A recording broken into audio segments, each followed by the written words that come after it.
በአዲሱ የገቢ ግብር አዋጅ መሰረት አዲስ የወጣው የታክስ ማስከፈያ ሬት ከ2 እስከ 9% ያለው ማለት ነው። ለየትኞቹ ግብር ከፋዮች ነው የወጣው የሚለው ብዙ ሰው ጥያቄዎችን ያነሳሉ ማለት ነው። ዛሬ እሱን እነግራችኋለሁ።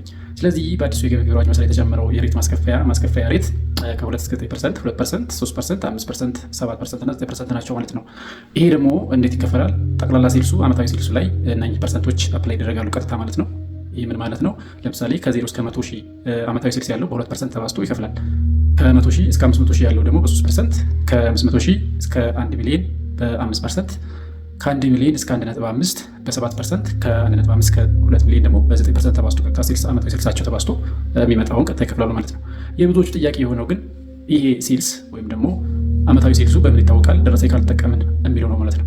ስለዚህ ለዚህ ማብራሪያ ደግሞ አዲስ የሚወጣ ማብራሪያ ወይ ደግሞ ሴልሱን በምን ሁኔታ ላይ ሪከርድ እንደሚደረግ ይህንን የሚመልሰውን ግን አዲስ መመሪያ እየተዘጋጀ ነው። እሱን መጠበቅ ይጠበቅብናል ማለት ነው። ስለዚህ ከ2 እስከ 9% ያለው ታክስ እነማ ላይ ነው አፕላይ የሚደረገው? የሂሳብ መዝገብ የማይዙ የደረጃ ለግብር ከፋዮች ላይ አፕላይ ይደረጋል ማለት ነው። በሴልሳቸው መሰረት ይከፍላሉ ነው የሚለው። ስለዚህ እንዴት ይከፍላሉ የሚለውን እንግዲህ ማብራሪያ መጠበቅ አለብን ማለት ነው። ነገር ግን አፕላይ የሚደረግባቸው ግብር ከፋዮች የደረጃ ለግብር ከፋዮች ሆነው የሂሳብ መዝገብ የማይዙ ናቸው ማለት ነው። የሂሳብ መዝገብ የሚይዙ የደረጃ ለግብር ከፋዮች ግን በሰንጠረዥ ሐምሯ መሰረት ይስተናግዳሉ እንደ ድሮ ማለት ነው። ከ15 እስከ 35% ባለው ማለት ነው። ስለዚህ እነሱ በዛ ይቀጥላሉ። የደረጃ ለ ድርጅት ከሆኑ ደግሞ በ30%። ድርጅት ከሆኑ ደረጃ ለ መሆኑ ደረጃ ሀሌታ የሚሰላላቸው 30% ነው አመታዊ ታክስ የሚሰላበት ማለት ነው። ግለሰብ ግብር ከፋዮች ከሆኑ ነው በሰንጠረዥ ሐምሯ መሰረትና አሁን በአዲስ በወጣው በ2 እስከ 9% ባለው የሚስተናግዱት ማለት ነው። የሂሳብ መዝገብ የሚይዙት ከ15 እስከ 35% ባለው ይስተናግዳሉ። የሂሳብ መዝገብ የማይዙት ደረጃ ለዎች ደግሞ ከ2 እስከ 9 ባለው ፐርሰንት ይስተናግዳሉ ማለት ነው። ይሄኛው ማብራሪያ ቢያስፈልገው።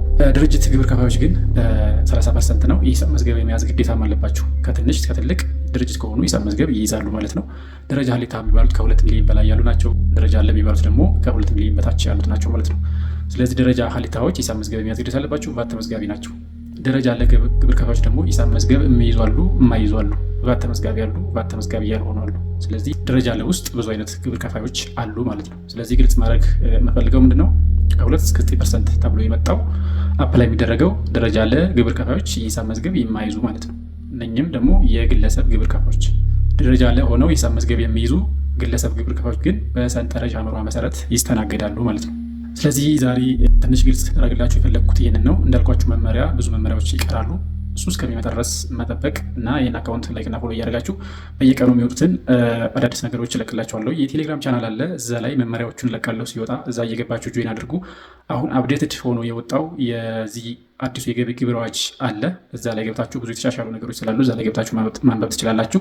ቴሌግራም ቻናሉን ለማግኘት የፕሮፋይል ምልክቱ ስትጫኑ ከስር ቀስት ታያላችሁ። ከቀስት ዙሪያ ያለውን ሊንክ ስትጫኑት 2 ሊንክ ይመጣል። የመጀመሪያው ቴሌግራም ነው፣ ሁለተኛው ዩቲዩብ ነው። ስለዚህ ሁለቱንም ጆይን ኤንድ ሰብስክራይብ አድርጓቸው። ስለ ቴሌግራሙ ላይ ብዙ አይነት ኢንፎርሜሽኖችን እየለቀኩኝ ነው። እዛ ላይ መከታተል ትችላላችሁ ማለት ነው። በሌላ ቪዲዮ እስከማገኛችሁ ድረስ